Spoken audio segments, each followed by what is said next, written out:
Coming in at number 10, we have Aleppo. The 1138 Aleppo earthquake was one of the deadliest earthquakes in history. Its name was taken from the city of Aleppo in North Syria, where the most devastation occurred. The quake happened on October 11th, 1138, just one day after a smaller quake the day before.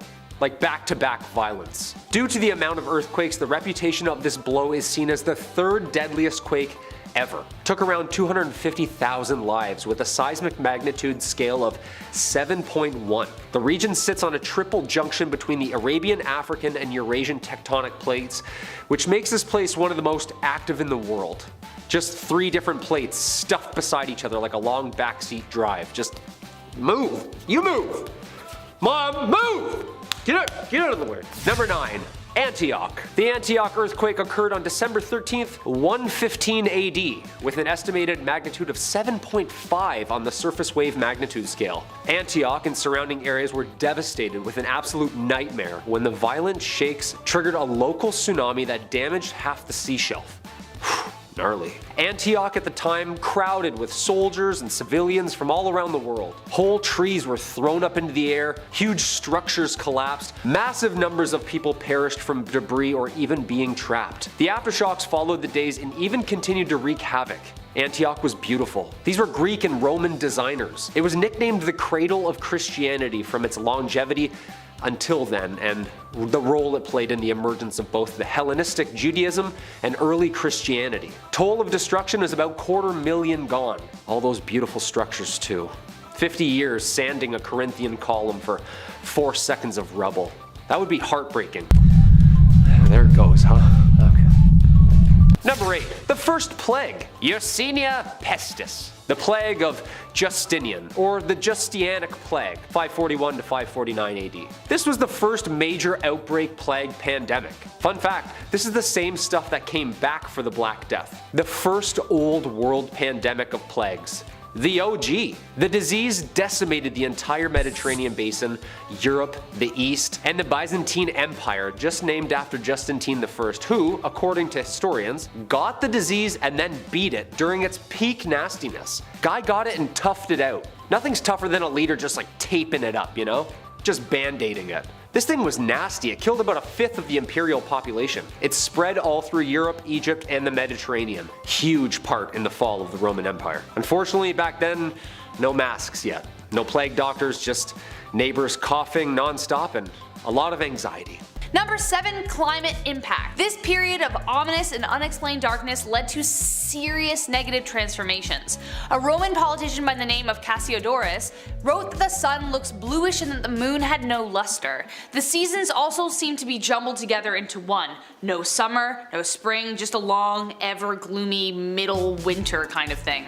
Another eerie fact he added was, and I quote, "We marvel to see no shadows of our bodies at noon," unquote. The dark sunless days brought periods of cold, with temperatures falling as low as 1.5 to 2.5 degrees Celsius all year round, making it the coldest decade in the past 2,300 years. This is the closest the world got to the winter depicted in Game of Thrones, besides the actual Ice Age of course. This was called the mini antique Ice Age. Number 6. Starvation. But with the extreme cold, lack of sunlight, and seasons, crop failure destroyed many lives. Farmers no longer could look forward to a bountiful harvest in the fall, as basically nothing survived. The Irish chronicles show that they had a failure of bread of all things, from the years 536 to 539. Europe, parts of Asia, and the Middle East experienced a massive famine crisis. When did things get back to normal? Well, it took over a century for things to really start to turn back. Eventually, grit fell from the sky and slightly warmer temperatures returned, allowing for some crops to return. But the people had no way of knowing when that was going to happen. They just had to keep slugging along every day, watching their friends and families slowly die of starvation. Not a good time to be alive. Number 5. The Plague of Justinian. But things weren't about to get any better anytime soon. It wasn't just crop failure and famine they had to worry about. Soon, the bubonic plague was upon them. A couple years later, in 541, the bubonic plague swept across Europe, adding more woe to misery. It became known as the Plague of Justinian as it swept through the Roman port of Pelusium, Egypt, causing the deaths of half the Eastern Roman Empire's population. This in turn, according to once again Michael McCormack, sped up the final demise of the once great empire. Empire. The plague struck Asia, North Africa, Arabia, and Europe, taking the lives of a colossal 30 to 50 million people. And now there weren't that many people back then, so this would have really made a dent. The same disease would return centuries later and would be known as the Black Death. The reason it was called the Plague of Justinian this time around was due to the poor response from the Byzantine ruler. He was unable to complete the projects he had started due to the farmers and workers dying by the thousands, so he decided to raise taxes and change the tax code. He not only demanded taxes from the people still alive, but demanded they pay the ones owed by their fallen neighbors as well. So not a good time. Number 4. Some benefits. There were some. Now, though scientists like to say this is the worst time to be alive in history, it depends where you were, and it depends where you live. I mean, I keep thinking that maybe World War II was probably worse, or World War I, I just don't know. But it was just such a long extended period of time. If you lived in the Arabian Peninsula, however, you may have actually been kind of grateful for it, you know? Due to the catastrophe, their weather changed for the good. They actually experienced more rainfall. This helped their crop and vegetation thrive. They had so much left over they could give more to their camels. As a result, they were able to build larger camel herds to help facilitate transport for Arab armies, aiding in conquests during that century. It also may have influenced agricultural development in Estonia with their production of rye. In Finland, hunting and fishing were their main sources of livelihood, so the lack of land production didn't really bother them. They were like, okay, cool, I've got this reindeer. Number 3. Genesis. Speaking of waves and great bands, the Great Genesis Flood Narrative, chapters 6 to 9, the book of Genesis, good stuff, speaks of the universal flood myth, God's decision to return the universe to its pre-creation state of watery chaos and remake it through the biology and evolution of Noah's Ark. You know the story, we know this. You know, the zebras and lions and stuff. Composed somewhere around the 4th century, the global flood is supposedly a myth. Or is it? The Younger Dryas flood theory, or the late glacial interstadial, suggests that there may have actually been a sudden flood caused by an impact of some sort, resulting in the Earth experiencing a tidal wave of the century. An impact event presumed to have occurred in North America about 13,000 years ago. Although young in theory, and still being dissected by scientists today, the Younger Dryas impact theory gives way to literally every culture's telling of a celestial flood rebirthing the planet. What do you think? Arctic animals found in the rainforest, jungle cats found in the ice? Something's fishy here. Number 2. Vesuvius. In the autumn of 79 AD, Mount Vesuvius violently spewed a deadly cloud of superheated rock and gas into the sky 33 kilometers high at 1.5 million tons per second, releasing 100,000 times the thermal energy of the atomic weapons of Hiroshima and Nagasaki. A key part to the fall of the Roman Empire. Cities were obliterated and buried under ash and rock, famously remembered being Pompeii and Herculaneum. Now a UNESCO World Heritage Site, Vesuvius National Park left behind archaeologists a gold mine. The cities were never rebuilt and almost completely forgotten about until the 18th century, where the 2 long-lost cities were rediscovered and excavated. There's still got to be more cities just laying there undiscovered, right? Atlantis? Where's that at? Number 1. Shaanxi. Okay, this last one I'm cheating a little bit with the time period, but I think it deserves the respect due to the destruction alone. The 1556 Shaanxi earthquake occurred in the middle of the night, January 23, 1556, in Shaanxi, China during the Ming Dynasty. Most of the residents that lived there lived in yaodongs, which were mostly underground and low-access caves carved out of the rock and mountains. With the city sleeping in the middle of the night, the Earth's most devastating earthquake was just brewing. The magnitude of the quake was approximately 8 to 8.3. Yeah, that's massive. An absolutely huge 8.3 tremor. We still don't know how many exactly, but somewhere between 100,000 and a million lives were lost from the eruption, the climate, the famine, and the tsunamis it brought with it. Yeah, this is literally the worst of the worst. Ever. Number 10. Roswell. The birth of the UAP phenomenon. Post-Cold War, 1945, the US's first nuclear explosion. 1946, the first underwater nuclear explosion. 1947, the first crashed flying saucer. Local rancher Mac Brazel finds the wreckage on his property in Lincoln County, New Mexico. Sheriff Wilcox shows RAAF's commanding officer Colonel Blanchard the materials, and during the night, the Air Force combs the entirety of the property. Apparently, harboring 2 small injured alien bodies. Taking them then to Kirkland Air Force Base, New Mexico that night, the very next morning, the Roswell Air Force makes a statement claiming that they have recovered a crashed flying disc in local newspapers. Boom! History, baby! A photograph of Jesse Marcel, the head intelligence officer who investigated and recovered some of the debris. The very next day, the Army retracts their statement, however, and all of a sudden, a high-altitude weather balloon, aka the birth of the conspiracy theory. Nuclear fission explosions, weather balloons. Something's not adding up here. Number 9. The Washington Flap. July 19th, 1952, air traffic controller at Washington National Airport spots 7 slow-moving objects on his radar, a fleet of flying saucers. 2 F-94 interceptor jets take off and become scrambled as each of them approached, radar included. 7 days later, the UFOs are back over the nation's capital as 2 more jets scramble trying to chase it down. One of the pilots sees a bright light in the distance and decides to give it a chase. Quote, "I tried to make contact with the bogies below 1,000 feet. I saw several bright lights. I was at max speed, but even then I had no closing speed. I ceased chasing them because I saw no chance of overtaking them at all." Newspaper headlines around the US scream, quote, "Saucers swarm over Capitol," and quote, "Jets chase DC sky ghosts." Probably not a good idea to just fly over the Capitol without saying hello first. Number 8.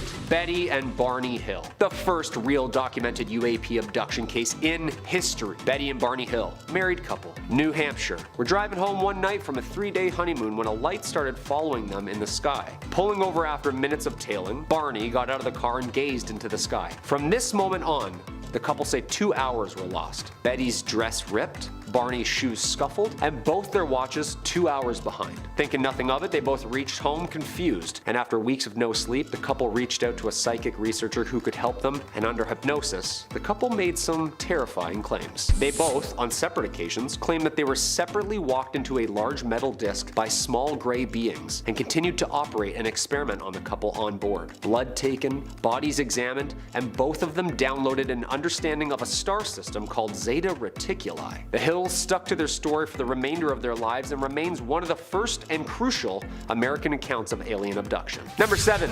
Damgan Earthquake. The 856 Damgan earthquake occurred on December 22nd, 856. The quake had an estimated magnitude of 7.9 and the maximum intensity of X on the Mercalli scale. Ooh, we're climbing, it's getting up there. The mesoseismal area was about 350 kilometers along the southeast Alborz Mountains, which is modern-day Iran. It caused around 200,000 deaths and is listed by the USGS as the 6th deadliest earthquake in recorded history. I'm not gonna lie, earthquakes are my new unlocked fear. It's no longer spiders. Spiders are out of the question, it's earthquakes.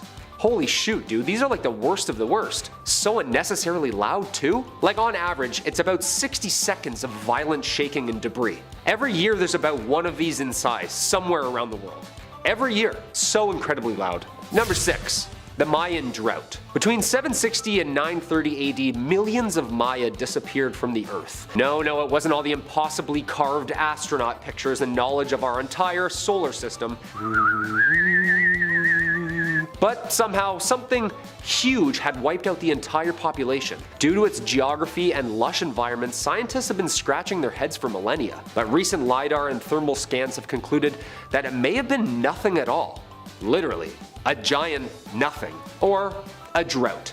Yeah, it just dried up. Like my mouth right now. Sorry, I'm gonna get a drink after this. Scientists noticed changes in the environment in which the Maya lived, and the ice core evidence from Greenland indicates that around the time of the Maya collapse, a long-term drought appeared roughly from 760 to 930 in the Kari-Ako Basin. Bullseye. Dude, they gotta worry about aliens, floods, and drying up at the same time? I'm officially done complaining about the subway system. No, I'm serious, I'm done. Number 5. Minoan Eruption. The Minoan Eruption was an abysmal volcanic eruption that devastated the Aegean islands of Thera, aka Santorini, around 1600 BCE. It destroyed the Minoan settlements, communities, and agricultural areas on almost every nearby island. The eruption was one of the largest volcanic events on Earth in human history. Tephra, which is airborne pyroclastic material ejected during a volcanic eruption, gives us clues about the exact date and has been aggressively debated amongst archaeologists and volcanologists for decades. Plumes of volcanic lightning blacked out the skies that led to a number of blacked out summers, resulting in just one long, freezing volcanic winter.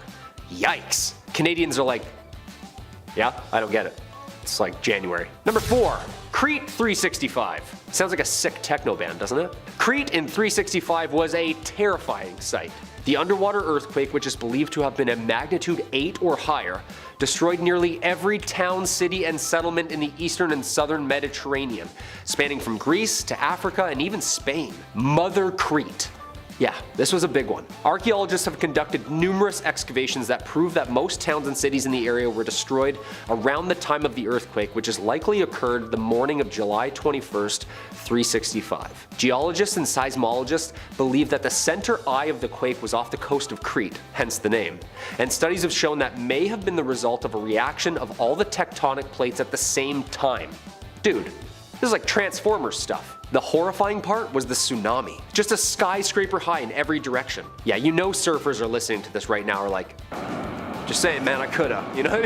I'm just saying I coulda, man, I really coulda, you know? Number 3, Skinwalker Ranch. 500 acres on this land in Ballard, Utah, the most bizarre spot on earth. Skinwalker, getting its name from the first Navajo people's word for an evil spirit that inhabits the human form. The reports start in the 30s with the Myers, then the Shermans in the 90s. Then, Robert Bigelow, creator of Bigelow Aerospace, purchases the ranch for the development of UAP and consciousness research with the Advanced Aerial Threat Identification Program, or also known as ATIP. Gifted a budget to conduct research, this is where it starts getting weird. 2013 UAP researcher Brandon Fugel then buys the ranch from Bigelow, and History Channel's team of the Skinwalker Ranch series, an entirety of a crew of about 160 people, remain there to this day, conducting experiments and living on the land. Some examples of reports are hundreds of unexplainable cow mutilations, flying discs, orbs, ghosts, Bigfoots, and of course, a giant pulsing magnetic signature buried under the mountain. That's horrifying. Number 2, the O'Hare Airport. The O'Hare Airport incident happened at approximately 4:15 p.m. broad daylight on November 7, 2006. Chicago O'Hare International Airport receives a report that a group of 12 airport employees were witnessing a metallic saucer-shaped craft hovering still over gate C-17. The object was spotted by a ramp employee first, then it was witnessed by pilots, then airline management, and numerous mechanics simultaneously. No air traffic controller saw the object on radar.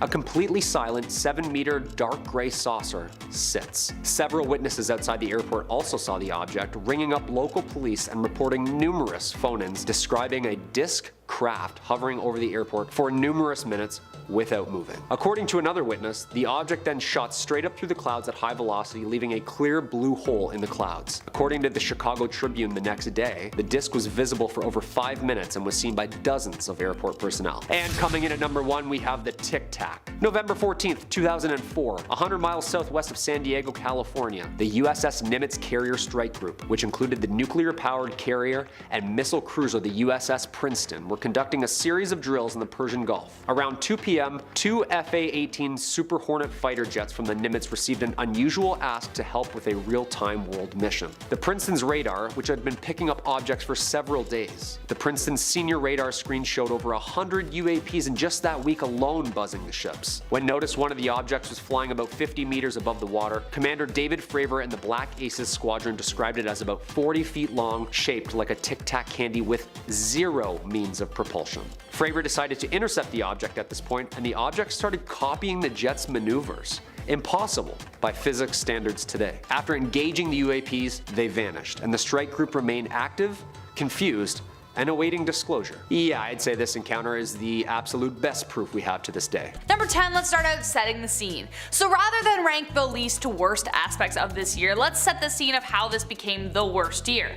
Prior to 536, the early 500s were in some pretty heavy transitions. The Western Roman Empire had fallen to German invaders, and the Eastern sect would soon follow suit.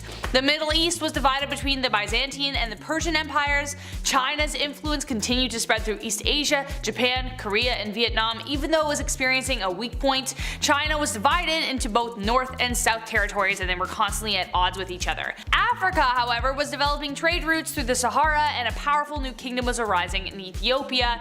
They wouldn't be heavily affected by this, but part of them would be. Peasants throughout Europe were used to the tradition of harvest seasons being reliable, until one day all this movement and all this growth stopped. Number 9. The mist. A mysterious mist rolled in over Europe, clouding the sky in darkness. With the mist, a century of darkness would fall. Literally sounds like the setting of a Stephen King novel. Byzantine historian Procopius wrote about a portent that took place that year and said this, and I quote, "For the sun gave forth its light without brightness, like the moon during this whole year, and it seemed exceedingly like the sun in eclipse. For the beams it shed were not clear nor such as it accustomed to shed. And from the time when this thing happened, men were free neither from war, nor pestilence, nor any other thing leading to death. The sun was eclipsed for 18 months. For 3 hours in the morning it would give light, but a light that resembled neither day nor night." Unquote. Other sources describe a cloud or dust veil that darkened the sky. Number 7. Area 51. This secret base in the Nevada desert acts as the US's military hub for spatial engineering, maybe even some reverse engineering. The area is named after the geological grid of the desert. Groom Lake, Dreamland, this place has tons of nicknames. The area gained notoriety in the early 90s when numerous claims that workers had worked on alien aircraft and even heard of harboring alien creatures underground. The entire premises is fenced off with signs saying "No photography allowed. Use of deadly force is authorized." That can't be good. Whatever they're hiding here, it's mostly military. The base has been a testing facility for the Air Force and remains one of the most highly secured and secretive bases in America. Remember the 2019 Storm Area 51 movement? Yeah, no one got him. Even the famous Bob Lazar has claimed he was an employee here. What do you think? Number 6. Travis Walton. The horrifying abduction of local Arizona forester Travis Walton. Some of us know the name from the movie Fire in the Sky, based on this exact case and filmed in 1993. On November 5th, 1975, Walton and a number of others from the logging crew were working with timber in the Apache Sitgreaves National Forest. While riding in a truck with 6 of his coworkers, they allegedly encountered a saucer-shaped object hovering about 100 feet away, making a high-pitched buzz. Walton exited the truck and ran over curious. A beam of light then appeared from the craft and blasted him unconscious. The other 6 men were terrified and drove away before returning moments later in a panic to a now vanished Travis. Walton claims that he woke up in a hospital room observed by 3 short bald creatures. He fought with them until a more human-looking figure led him down another room where he then blacked out. Walton claimed that he remembers nothing else until he found himself awake, walking alone a highway 5 days later naked, clueless of what had just happened. It's terrifying. Number 5. Rendlesham Forest. The Roswell of the UK. Boxing Day. 1980. The forest lays between the military bases of Bentwaters and Woodbridge. 3 a.m., 2 military personnel, John Burroughs and Jim Peniston, respond to bright lights in the forest. The radios stopped working. There was a static feeling in the air and an odd absolute silence. The closer the men got, the more they realized it wasn't ours. Peniston was drawn in and touched the craft, instantly electrocuting him and apparently downloading him with odd symbols and star system maps before the craft then blasted off. 24 hours after, the craft returned and Deputy Commander Charles Halt is now witness in the exact same spot. The trees, petrified. The ground, radioactive. And there are 3 large landing holes in the grass. Years later, Burroughs and Peniston still continuously ask the British government for their medical records from that night that they never received. Almost 32 years later and still nothing. Creepy. Number 4.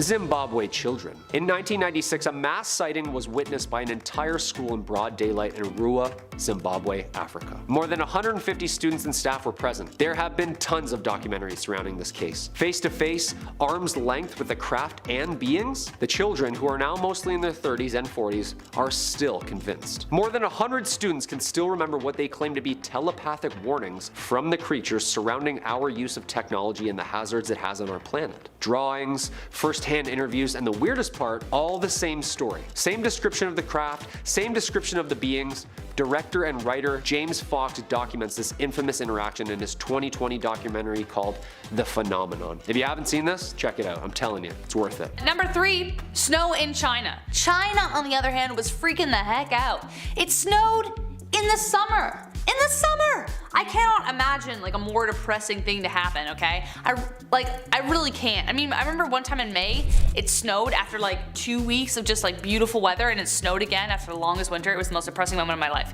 Anyways, in some parts of China, the weather was so bad that 70 to 80% of the population starved to death. So on top of the famine, it was the weather and all this stuff. Despite this event though, South China seemingly remained peaceful and prosperous under the Liang dynasty, which lasted from 502 to 49. However, economic pressures and internal strife within the Northern Wei Empire continued to cause trouble. The Northern Zhao was finally defeated in 581, and the South asserted control over the North. This led to the final linking of North and South China when Emperor Wen began construction of a canal system connecting the two parts of China together. Number 2, economic downturn. So obviously, with the fact that agricultural production was way down, workers were dying left, right, and center, an economic downturn soon followed the wave of plague and the mist. As previously mentioned, rulers such as Justinian raised taxes like crazy, burying his empire in debt. But just how bad did it get? Well, the study of seeds found in excavations tell a pretty bleak story. They found a high number of grape seeds in the ancient trash mound. So what does that matter? Well,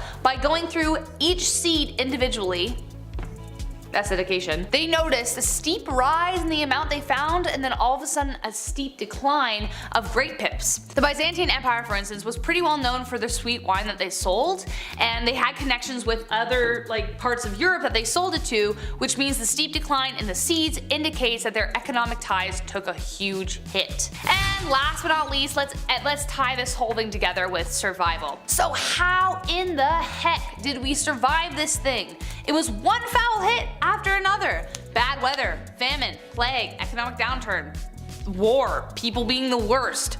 Well, a lot of it just had to play out on its own. The plague eventually died down, the planet started to slowly warm up, and along with those changes, the economy started to recover, though it would take over a century for it to actually be effective again. In the mid-7th century, Europeans began melting silver from lead ore, which led to the merchant class for the first time. This was a huge step. The Byzantines dedicated themselves to the preservation of history, and even though Justinian was the worst financially at the time, the critical reform he made regarding the legal system and those pesky construction projects set them on the right path for the future. So there you have it, folks. Though it was an insanely bleak period in history, we got out of it eventually.